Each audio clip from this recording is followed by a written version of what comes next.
Life Unrehearsed, brought to you by Lianas Senior Transition Support, helping you navigate elder care planning and life transitions. And good afternoon. Welcome to Life Unrehearsed. My name's Matt Delvecchio, specializing in life transitions, elder care planning, and the senior living industry. And I'm Corrie Matt, clinical social worker and psychotherapist specializing in grief and loss. Coming up on today's show, ever ask yourself, why do I keep making the same mistakes? I know I did that before and I'm doing it again. Or why isn't this relationship working out? Is it me? No, it can't be me. Well, Corrie, we may have some answers coming up as we talk to Dr. Hallie Frank, author of Understanding Yourself and Your Relationships, Notes from a Therapist's Desk. She'll be joining us to share valuable insights into helping us understand why we behave the way we do. And she'll be also offering practical suggestions for managing relationships. Can't wait for that, Corrie. But first, how are you adjusting to the cooler temperatures and shorter days? Well, I'm not going to lie. I don't love it. I'm definitely a summer person, a warm person, and a light person. I'm a day person, not such a shocking. I'm not such a party animal. I really do like the day. So I'm not loving it, but it is a lovely season. I love boots. I love fall boots. So that's the light at the end of the tunnel. What about you? I'm finding, look, this is 4 seasons. We're in Canada, but I always gauge it by my dog walking. As you know, Zola, I have our Great Dane, and I'm an early riser, so usually walking the dog around 6:15, and usually in a little bit of daylight. Now, complete darkness and a little cooler, and poor Zola's looking at me and say, is it the right time right now? So I guess we'll get used to it, and we continue on with this fall weather, but certainly want to embrace it. That's the truth. What do we have coming up on the second half? On the second half of Life Unrehearsed, September is World Alzheimer's Month. We'll be chatting with Camille Isaacs from Hope for Dementia about some very important information related to this topic in particular. Yeah, absolutely. And we even have World Alzheimer's Day coming up on September 21st. So we're glad to have Camille coming up on the show talking about Hope for Dementia. Yeah, but first, I have been waiting to speak with this therapist since I spoke to her on the phone a couple of days ago, and she had me hooked from hello. Dr. Hallie Frank is a senior clinical psychologist whose career has been devoted to therapeutic practice, teaching and training in Montreal. Dr. Frank is a former chief clinical psychologist at the McGill University Mental Health Service. She also taught graduate studies in clinical psychology at Concordia University. Dr. Frank is also the author of Understanding Yourself and Your Relationships, Notes from a Therapist's Desk.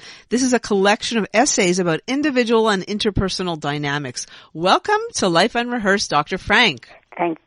Thank you for having me. Is it okay if I call you Hallie? Sure. Okay, great. So let's start with, why did you write the book? Well, first of all, before I say why, I just wanted to point out that my primary orientation therapeutically is psychodynamic, which is an approach that encourages clients to recognize and examine the reasons for their repetitive behavior problems, to appreciate their own contributions, and to understand the motives of significant others.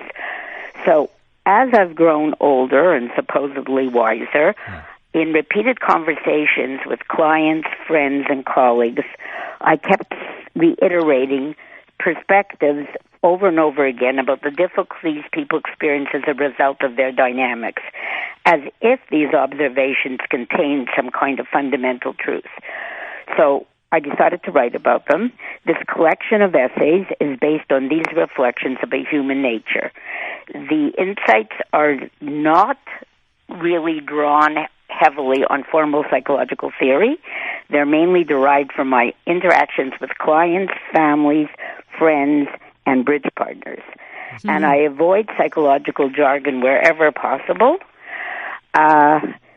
Unfortunately, we are often blind to personal missteps that seem so transparent when observed in others. And my primary goal in the volume was to illustrate some of the blind spots that promote or prolong emotional pain and its consequences. A secondary goal was to provide the kind of insights for therapists, either novice or experienced, that I would have very much valued early in my professional career. So That's the reason why. Well, good for you. You know, I love the book. We're talking with Dr. Hallie Frank, author of Understanding Yourself and Your Relationships, Notes from a Therapist's Desk. And Hallie, it is an easy read. I love the concept of essays. Basically, the chapters are different essays, and you make it simple. And it's divided into two parts, both individual and interpersonal. And we want to talk about both. So let's start with individual. Can you talk about why people keep making the same mistakes? Yes. And most people that come to therapy come with that. They come with patterns where they say, I don't know why I keep getting myself into this kind of difficulty. Originally, just to be a bit academic, Freud termed the repetition compulsion, which was that people did the same things over and over again, and his theory was that it was an attempt at belated mastery, or it was an attempt to repeat the same thing with a different ending. But other scholars have really proposed alternate explanations for repetitive patterns. So I'm going to give you the alternate explanations. Okay. First of all, we react to current problems through the lens of our past experience. As a result, we may perceive a threat that is really irrelevant to our current circumstances. Due to heightened anxiety, we avoid the seemingly threatening situation, and we miss an opportunity to learn that the threat is no longer realistic. What I've often said to clients is that was then, this is now, to try to discriminate between the past and the present. A clinical example would be, for example, female clients who had a phobic avoidance of men. Those who grew up with tyrannical or verbally abusive fathers became anxious around men, consistently avoided them, which prevented them from learning that not all men are like their fathers. So in this case, there's no chance to find out that anything could be different. That's the first reason. A second reason is our way of reacting in the world, which starts in childhood, actually elicits responses from others that perpetuate the same experiences, so that it's what we bring to the table. And I'll give an example to make it clearer.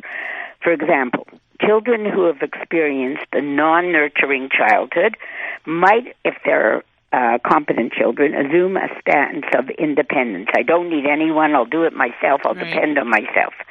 As adults, they exhibit a competent, autonomous exterior that signals their unwillingness to accept help.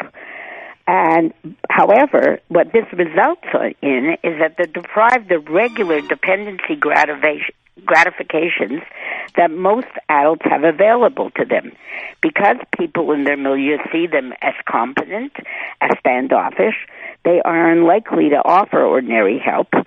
So in other words, their way of being in the world, which was adaptive originally in a non-nurturing childhood context, results in continued non-fulfillment of their dependency needs. Right. So in other words, it works for them, right? Even though it doesn't work. Exactly. Okay. In fact, most patterns were, to make clear, most things were adaptive originally. Children do the best they can to survive. Now, a third explanation, and I'm sure all of us are familiar with this, is our choice of friends and partners. Because familiarity is comforting, we are inclined to gravitate towards people who remind us of people in the past, including those with whom we've had dysfunctional interactions. You know, sometimes you meet a new person and you say to yourself, I feel like I've known them all my life. Right. And such comments often refer to positive, familiar attributes of an important person.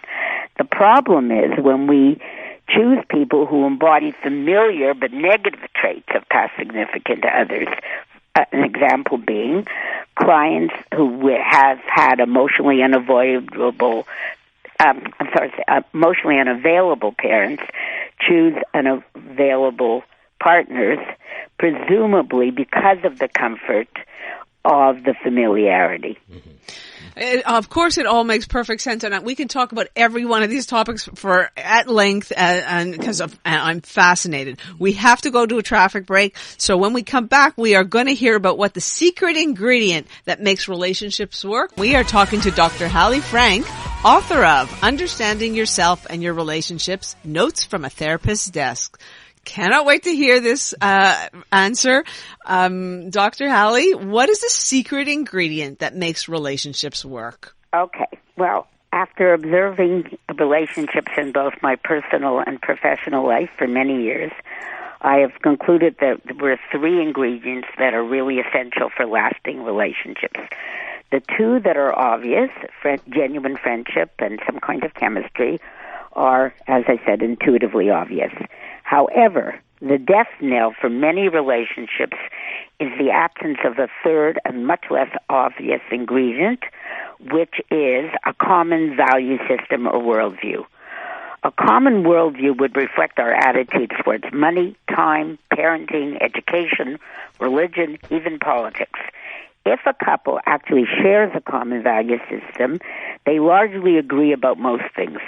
In the absence of a common worldview, the potential for arguments is limitless. So even if we are largely in sync with our partners, there are invariably areas of disagreement, and of course, but they're small areas. So in these areas, it's important to try to compromise, either taking turns or meeting each other halfway, or sometimes it's the person who feels the most intensely about the particular variable that gets their own way. But a common value system also makes it much more likely that our partners will value in us what we appreciate in ourselves. For example, suppose a woman appreciates her intellect, but her partner really chose her just for her looks. She would really not feel known or appreciated for her whole self. We can all now. In choosing a partner, we often, especially when we're younger, we focus on common interests without even considering whether we share a common worldview. But the truth is, we can always find people to share our interests with. I mean, you don't need your partner to be the one to play tennis with, or bridge, or golf. But sharing a life meaningfully really requires someone who does share our values. And relationships based on common interests that are not accompanied by common values, I think, are doomed to failure. And in some cases, a divergence of values may cause such damage to the relationship. And that happens when the person your partner is asking you to give up your core values, something really core to your own personality. For example, I can give a client of mine was asked by his partner not to see his handicapped brother anymore. So the wife did not want him into the house, and he was forbidden to invite him. So what ended up happening was he saw his brother surreptitiously, and the marriage really didn't come apart because there were children, but it really caused lasting damage from an emotional standpoint. He never again felt the same way about her. Yeah. You're listening to Life Unrehearsed. Matt and Corrie here, and we're talking to Dr. Hallie Frank. She's the author of Understanding Yourself and Your Relationships, Notes from a Therapist's Desk. And I love that, common worldview, common value system, so important. And that's things you could figure out during, I guess, the dating stage and relationship stage. Hallie, we're going to, real quick, so there are some people that are just afraid of commitment. And there's a term called commitment phobia that you're talking about. Can you address that? Yes. I've had many clients in my office, usually females, though it's not entirely females, crying because they were in a relationship and suddenly their partner did what you could call a vanishing act, or a real Houdini on them. They ghosted them. They ended the relationship just at the point where the women thought this was going really well. In some cases, the men didn't disappear altogether. What they did was they distanced for a while, and then when there was a sufficient distance, they came back almost in this kind of push-pull sequence. And I've given a lot of thought to the dynamics underpinning of commitment phobia, and I've come up with a few ideas. I mean, not all original. One of them is that perhaps the men had intense fears of abandonment or maybe enmeshment in childhood. And then when they get into an intimate adult relationship, as with increasing intimacy, there becomes subsequent distancing. However, with sufficient distance, the anxiety diminishes, and then they become comfortable again with reestablishing contact. So this dynamic can account for the push-pull nature. A related possibility is that possibly these men behave towards important women in their life the way people treated them in childhood. So suppose they were treated badly, abused, abandoned, they turn around and do the same thing to the women in their life, almost like they're taking revenge, but it's on the wrong people. And another determinant, which is completely different, is some men, I'm saying men because these dynamics are true of a certain proportion of women, but I'm saying men first, convenience. Another involves low self-esteem, and there's an intense need for validation from multiple sources. So such men typically really enjoy the glow of a challenge and getting interest, arousing interest in a new woman. And after the conquest, however, they still feel empty, so they repeat the pattern with new women to receive a fresh dose of validation. And unfortunately, repeated attempts to seek this validation in adulthood don't fill the inner emptiness. So there are many red flags that one can tell about a commitment-phobic man. First of all, often they've broken up repeatedly with other partners. Right. They tend to find about things that they knew from the get-go. They don't like somebody that's short when they knew the person was short on the first date. And the third thing is that they tend to compartmentalize and don't allow their date to meet any of the significant people in their lives, almost as if they're preparing for the eventual dissolution of the relationship. And the point is, when people enter therapy because they're involved with this kind of person, they typically feel filled with self-recrimination. And what I've tried to do is to help them appreciate the dynamics of the men, which allows them to stop blaming themselves altogether. They become also much more cognizant of a push-pull nature in a relationship. When you have that kind of thing, you should beware. And this, of course, may empower the client to end these unfulfilling relationships. Well, I think you laid it out very, very clearly for anyone who I hope is listening and going, I hope they're not saying, uh-oh, but if you are listening and you see these are very clear red flags that can give you at least an idea of perhaps you're in a relationship where somebody, one partner does experience or is exhibiting commitment phobia. So it's good to know. We really only have a couple more minutes to go. So I don't know how quickly you can share this with us, but how do we know if we're in a toxic relationship? In a toxic relationship, you feel diminished. You feel depleted. And when you're in a healthy relationship, when you're around somebody like that, you feel replenished. And the hallmark of a toxic relationship is that you really constantly feel criticized. There's two ways this happens. One is very subtle, where someone transfers their negative feelings to you. So, for example, if someone feels inadequate, they may roll their eyes at you or do something where you start feeling inadequate. They successively transferred their feelings of inadequacy to you, so you feel bad about yourself. The other hallmark of a toxic relationship has to do, I didn't have a chance to discuss this, with envy. Often, where it feels toxic because one person is envious of the other. And the envied person might be the target of direct and oblique criticism and ends up feeling demeaned without even necessarily being aware of the envy of the other. So in my experience, the best way to handle destructive criticism is to directly address the process of the criticism rather than the content.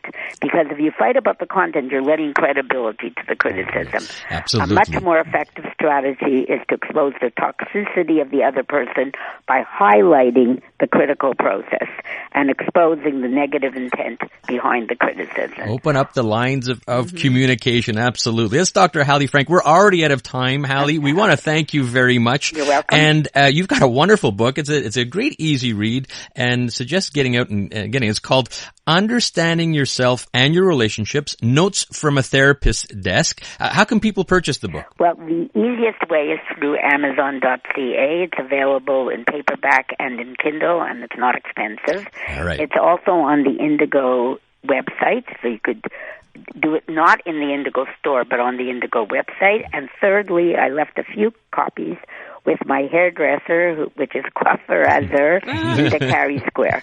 Good plug for the coiffeur. If somebody wants to call there and ask for Anna, there are a few copies. Wonderful. Thank you, Dr. Hallie Frank. All right, Corrie, what do we have coming up on Life Unrehearsed? Coming up on Life Unrehearsed, September is World Alzheimer's Month. We'll be chatting with Camille Isaacs from Hope for Dementia about some important information related to this topic.